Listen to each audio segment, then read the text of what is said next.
Welcome back to our channel. Johnny Carson assumed it was simply another prank when Tiny Tim passed out on The Tonight Show. However, there was a terrible activity going on behind the scenes. Tiny Tim had finally gone too far with his strange behavior, which included taking 6 showers a day and secretly asking for an open marriage. Now, after several decades, we're learning why the most popular eccentric on television was quietly ejected and the startling reason he was never asked to return. Little Tim was born Herbert Buckingham Corey in New York City on April 12, 1932. He has parents from somewhat different backgrounds. His father, Boutros Corey, was a textile industry worker and a Maronite Catholic from Lebanon. Tilly Staff, his mother, was a Polish Jewish textile worker and a rabbi's daughter. Despite the diverse customs in their Washington Heights house, Herbert never felt at home. He was a quiet, awkward kid who was absorbed in his own world. He spent hours by himself listening to music from a time far before his own, while other children played outdoors. At the age of 5, his fascination started. Henry Burr's Beautiful Ohio, on a 78 RPM record, and a wind-up gramophone were brought home by his father. He was affected by the sound of that ancient recording. He felt as though he had stumbled onto a hidden universe from the past. After then, all else was irrelevant. From the 1890s to the 1930s, he spent hours looking for sheet music and records at the New York Public Library. Determining to memorize every unusual tune, he manually copied them. Herbert was sifting through the past and creating a living archive of lost music, while the majority of children his age were chasing the newest fads. But school was a different matter. He went to George Washington High School, but he had such a difficult time that he had to repeat his sophomore year twice. Finally, he left school. He seemed indifferent to his parents' concerns regarding his future. He was already passionate about something. He taught himself how to play the guitar and ukulele without any official instruction. He spent hours practicing by listening to ancient records and imitating the early performers' techniques. Rudy Vallee and Arthur Godfrey were among the artists who captivated him. And he found something strange one day. He could sing in a high falsetto that trembled. Initially, it was merely an experiment. However, he quickly recognized that this voice was unique. He enjoyed being different because of it. He had completely accepted his individuality by the 1950s. He grew his hair long, which at the time was practically unheard of for men. Calling it a sign of purity, he applied white makeup all over his face. He desired to appear as though he were a silent cinema star from a bygone era. His mother was appalled. Her boy was going crazy, she thought. I even contemplated sending him to Bellevue Hospital for mental health care. When his father intervened, he persuaded her to release him. Herbert wasn't insane, but he was odd. He was simply going down a route that no one else could see. As unique as the man himself was, so too was Tiny Tim's ascent to stardom. He performed under a variety of identities in the hopes that one would stick, including Larry Love, Texarkana Tex, and Judas K. A Foxglove. He played his first real shows at Times Square's Live Flea Circus and Hubert's Museum. It was a place for outliers. Fire breathers, sword swallowers, and Little Tim all fit in perfectly. In Greenwich Village, he had established a residence by the early 1960s. For just $96 a month, he performed 6 hours a night at tiny clubs like Page 3. His performance has never been seen before. He performed high falsetto renditions of lost Tin Pan Alley tunes. His ukulele he strummed with precise accuracy. His performances had an oddly nostalgic and humorous feel to them. Not only his music, though, was noteworthy. He had a lengthy hairstyle. He applied a faint paint job. His attire was modeled after silent film stars. He was considered a joke by some. Some noticed anything unique. His manager, George King, renamed him Tiny Tim in 1963. Irony was the intended tone. He was taller than most individuals, standing at 6 feet 1. However, the weak little kid in A Christmas Carol inspired the name. It fit him just right, somehow. By the middle of the 1960s, he had a devoted fan base. He was discussed in underground music circles. Most people were still unaware of him, but that was going to change. On the set of Rowan and Martin's Laugh-In, Tiny Tim made his debut on January 22, 1968. Although the show thrived on unexpected visitors and fast-paced humor, none was prepared for what they saw. He took out his ukulele, came onto the stage with a shopping bag, and began to sing. The song A Tisket, A Tasket was his debut. After that, he performed on The Good Ship Lollipop. The crowd was in disbelief. His weird, vintage outfit, his long hair, and his high-pitched voice. He appeared to be an extinct figure from an other time period. They were unable to decide what to think. Some chuckled, thinking he was a comedian. His honesty captivated other people. 2 more times that year, he performed Tiptoe Through the Tulips, a song that would eternally define him. America's television screens echoed with his uncanny falsetto voice. It was an oddity. It was a memorable event. Tiny Tim became well known all at once. According to one of the show's hosts, Dan Rowan, Tiny Tim was just the kind of act they were looking for. He had a strange personality. He was unexpected. It was impossible to ignore him. By late 1968, Tiny Tim had evolved from a cult icon. He had notoriety. In the same year, God Bless Tiny Tim, his debut album, was released. It was produced by Richard Perry and released by Reprise Records. The CD created something both nostalgic and new by fusing early 20th century tunes with pop staples. Tiptoe Through the Tulips was the most popular. It rose inside the Billboard Hot 100's Top 20. The record itself spent 32 weeks at number 7 on the Billboard Top LPS chart. They sold more than 200,000 copies. It left critics unsure of how to interpret it. While some saw it as a curiosity, others acknowledged its genius. Tiny Tim has range in addition to his falsetto singing. The strong baritone in his voice gave way to a soft whisper. His versatility was demonstrated in I Got You Babe. The album was even likened to Sgt. Pepper's Lonely Hearts Club Band by several reviewers. In addition to breaching musical conventions, Tiny Tim was also defying expectations. His performance conflated humor, nostalgia, and true artistic expression. He became really famous.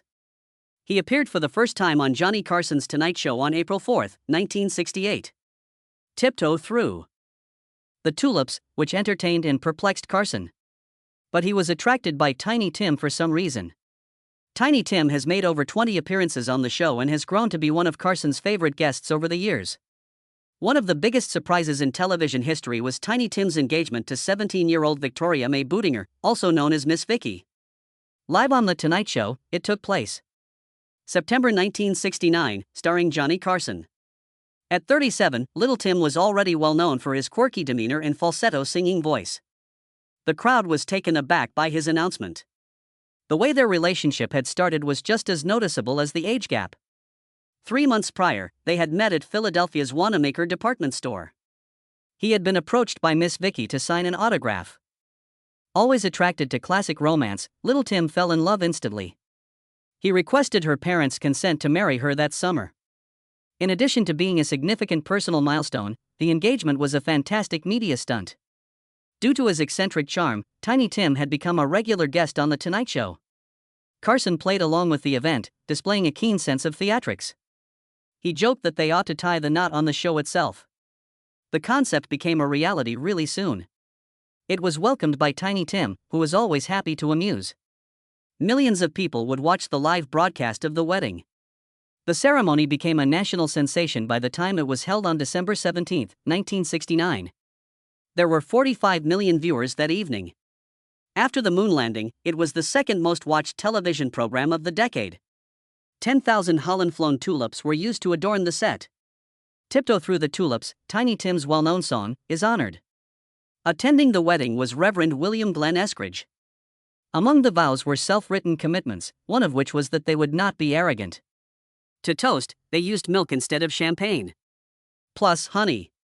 Since Little Tim didn't consume alcohol, he made sure the festivities mirrored his way of life.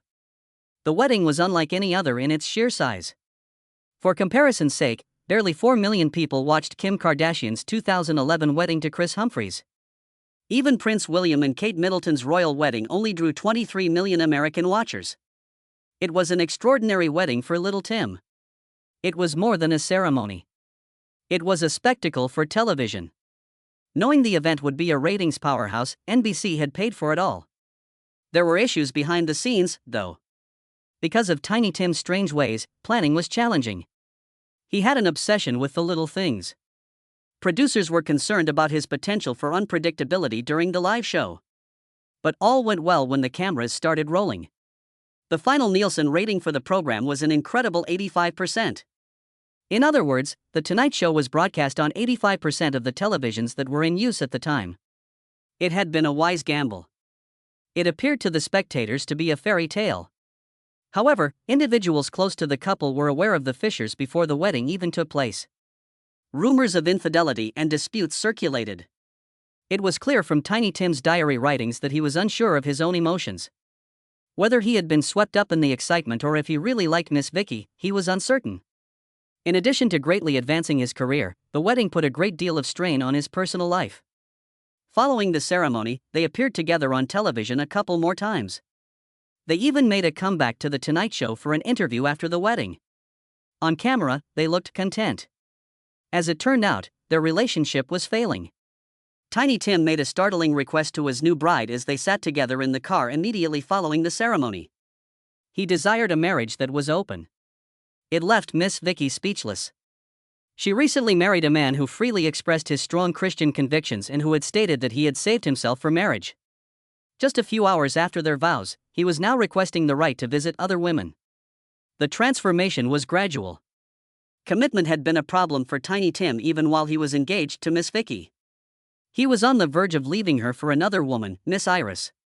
He then acknowledged that he only stayed because he was afraid of hurting Miss Vicky's feelings. He had a peculiar perspective on love. He regarded women as something quite sacrosanct and elevated them to a pedestal. He was also attracted to the prospect of pursuing new romantic relationships. Almost instantly, Miss Vicky's marriage broke down. Although they were legally married for 8 years, their romance terminated after just 2 years. A steady family life and a home were what she desired. Tim, who was tiny, preferred to concentrate on his work and his peculiar habits. Miss Vicky was largely responsible for raising their daughter, Tulip Victoria. While Tiny Tim sank deeper into his own reverie. The majority of people thought those routines were strange. Cleanliness was a huge obsession for little Tim.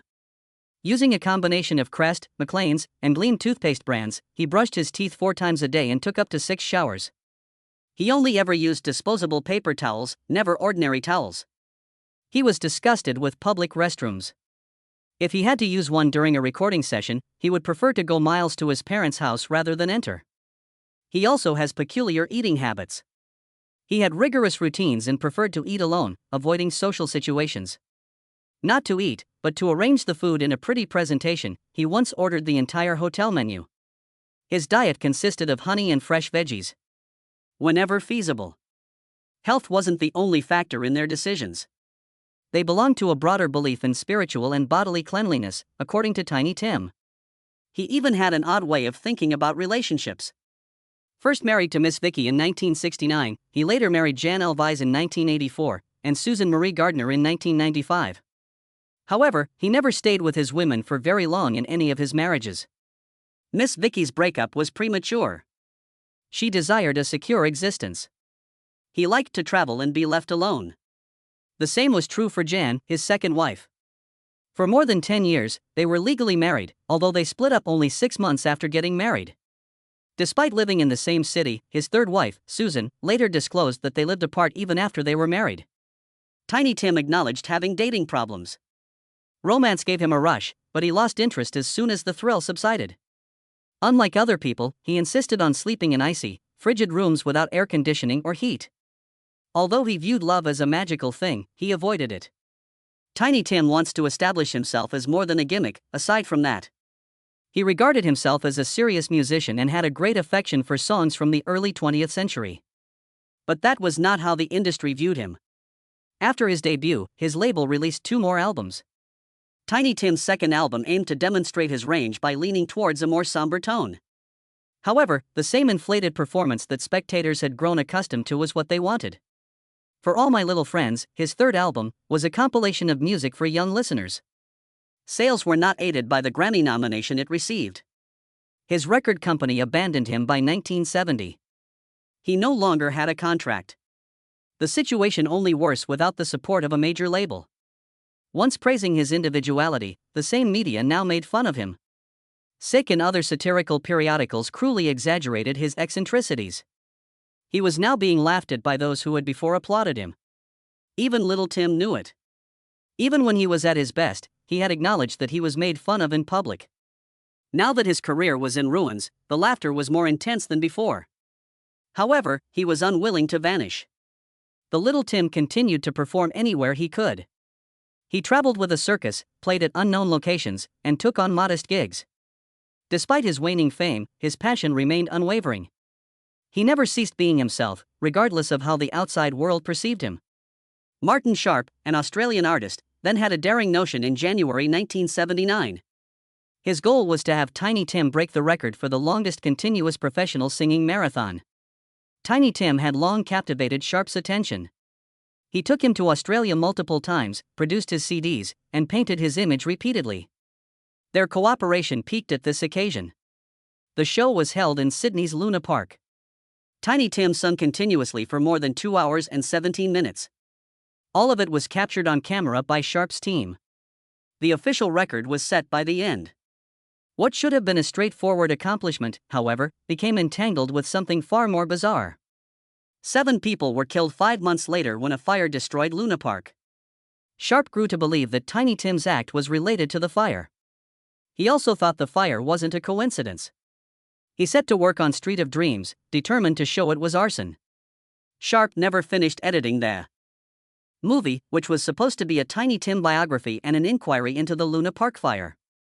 The incomplete version is still circulating online after a rough edit was shown at film festivals in 1988. Despite this, Tiny Tim and Sharp kept working together.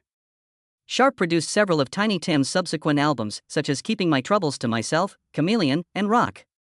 Many times in the 1980s and 1990s, he also brought Tiny Tim back to Australia. On April 4, 1968, Tiny Tim made his Tonight Show debut, and he didn't look well or sound just like everybody else. His voice rose into a falsetto, his ukulele in hand, and his long, curly hair made him hard to miss. Johnny Carson, who never fails to crack a joke, embraced the ridiculousness. He said things that were playful but never mean. In reality, there was curiosity beneath the laughing. Tiny Tim's identity was unknown. What was his origin? Audiences shared this sentiment. They were fascinated rather than merely amused. Tiny Tim became a sensation overnight because of that night. He came back 13 times in the next 20 months. Comedy, music, and sheer unpredictableness were all part of each visit. Then he began to disappear, as swiftly as he had been famous. The frequency of his Tonight Show appearances decreased. He had virtually disappeared from television by the early 1970s. It is known that he performed on the show one last time in 1979. He performed Do You Think I'm Sexy, a song by Rod Stewart, with a comic book page-covered jacket on. Strange as ever, it was. Then he disappeared. There was stillness, no public falling out, no farewell. Tim was a unique little person, accompanied by his ukulele and high-pitched vocals. He rose to fame as a peculiar yet enduring personality in music.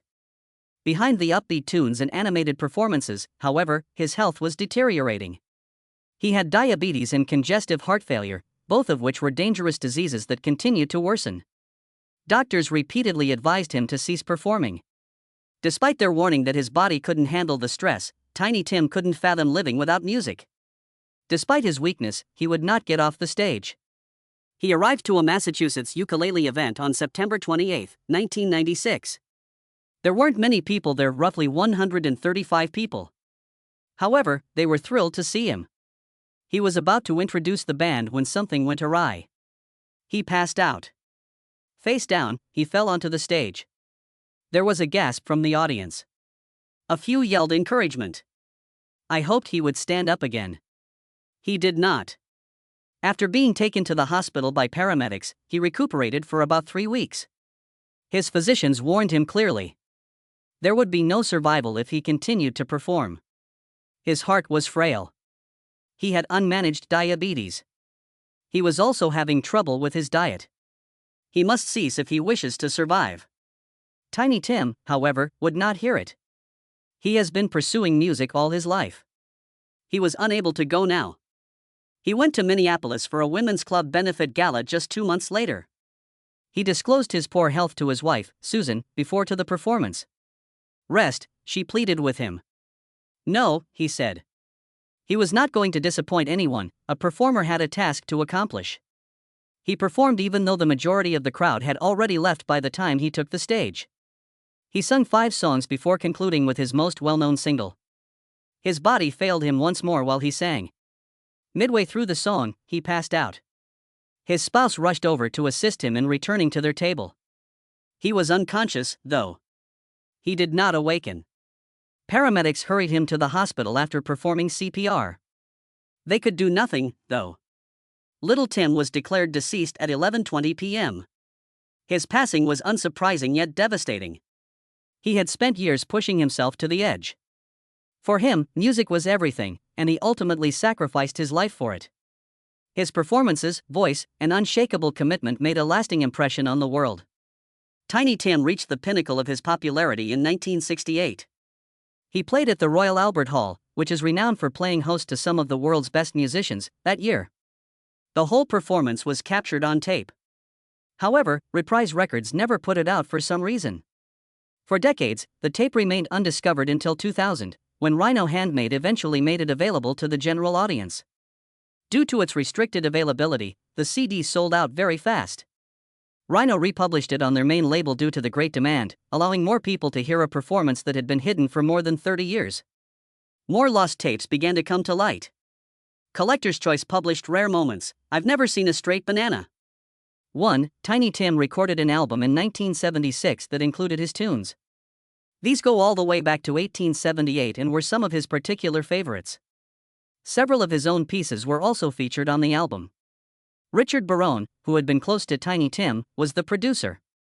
Justin Martell, a devoted Tiny Tim researcher, declared he was creating a biography of the character that same year. He gathered information, talked to people who knew Tiny Tim the best, and collected unique items for years. Finally published in 2016, the book was titled Eternal Troubadour, The Improbable Life of Tiny Tim. Martell was already regarded as one of Tiny Tim's most knowledgeable specialists.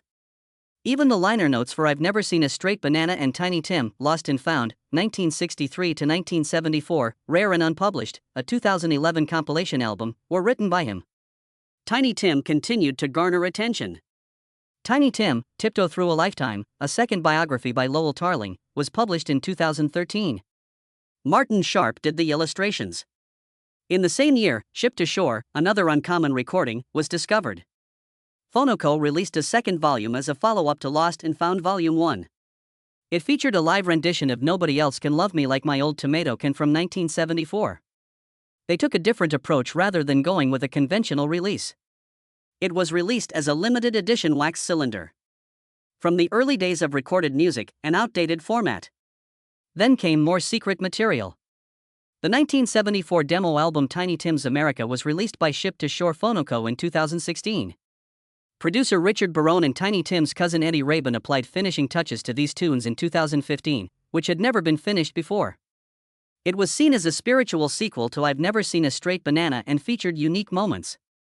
Years after his death, Tiny Tim continued to captivate people. Swedish filmmaker and journalist Johan von Sydow's Tiny Tim was released in 2020. In the documentary King for a Day, his peculiar life and career were examined.